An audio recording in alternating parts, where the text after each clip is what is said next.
What's going on, guys? I've got here a 2008 Ford F250, and I'm using this truck to point out to you the location of the starter fuse and the starter relay, and I'm also going to give you some troubleshooting steps for things to look out for when your truck is not starting.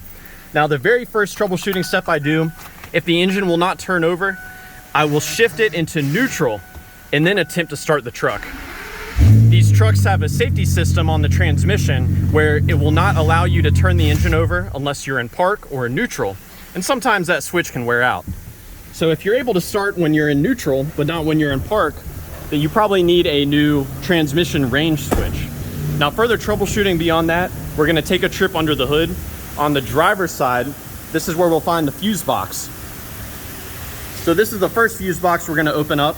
We're gonna find in here the starter relay and the main fuse for the starter. So we push this tab forward, lift up on the fuse box here, and then the back of the fuse box just lifts up as well. We can pull this right out. Now, this F250 has the gas engine, so the starter relay is the furthest one on the back. Now, if this was the diesel, there would be another relay behind it. But this is the gas, so it's gonna be the furthest back one right here. So that's your starter relay. And right next to it here, we have a 30 amp J-case fuse. This fuse provides power to the relay for use to energize that starter. Now, my absolute favorite way to troubleshoot a starter relay is have an assistant inside the truck turn the key to the start position and hold it there. And while they're doing that, I'll come in here and I'll actually tap on this relay. Sometimes relays can get stuck, and by tapping on the relay or wiggling it around, you can get it to start working again. Now, further troubleshooting beyond that, we can swap the relays. That's basically process of elimination.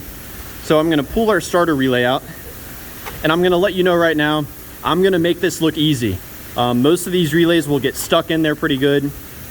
You may have to use some pliers like this to kind of grasp the top and wiggle it around. But I've removed the starter relay. I'm gonna set it aside, and I can swap in the relay next to it, which is for the trailer lights. So if after swapping the relay, my F250 starts, well, then I know my original relay is probably no good. Now, further troubleshooting beyond that, this is some advanced troubleshooting. We can look at the pins for the starter, and we can manually engage the starter by connecting this pin with this pin here. So I'm gonna do that with some pliers here. You could also use like a paper clip or a wire, but doing this will send power directly to the starter and cause it to turn over. So let me show you what that looks like.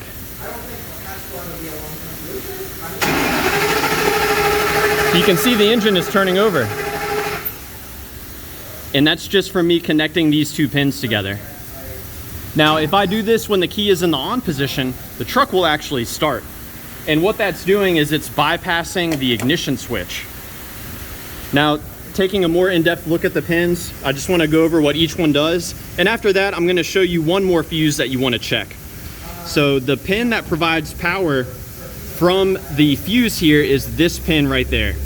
So this pin should be receiving power at all times from this fuse right here. This pin right here that I'm pointing at, that should be receiving a ground from the computer only when you're in park or in neutral. So if you never see ground there, then it's very likely that your neutral safety switch has failed, or your computer is disabled the starter for some reason. This pin here receives power from the ignition switch when you turn it to the start position. If you do not see power present here when you're turning the key all the way to the start position, you could have a bad ignition switch, or your ignition switch fuse might be blown. And I'm gonna show you that fuse here in a second. And finally, this pin here, this pin provides power to the starter directly. So this pin connects directly to that starter. Now, I mentioned that other fuse, that's gonna be on the passenger side floorboard. So let's take a look at that. This is a 20 amp fuse, and its purpose is to provide power to the ignition switch. So we're gonna open up in here. Sometimes you have to get the floor mat out of the way. And we pull this section out like so. That's gonna reveal the fuse box. And we remove the cover for that by pinching here and lifting it right out. The fuse that provides power to the ignition switch is this 20-amp fuse all the way here at the bottom. So I'm gonna go ahead and pull that fuse out just to show you what a good fuse looks like. So got some pliers here.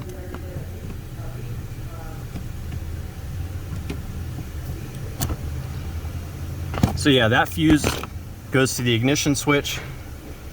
And this is what a good fuse looks like.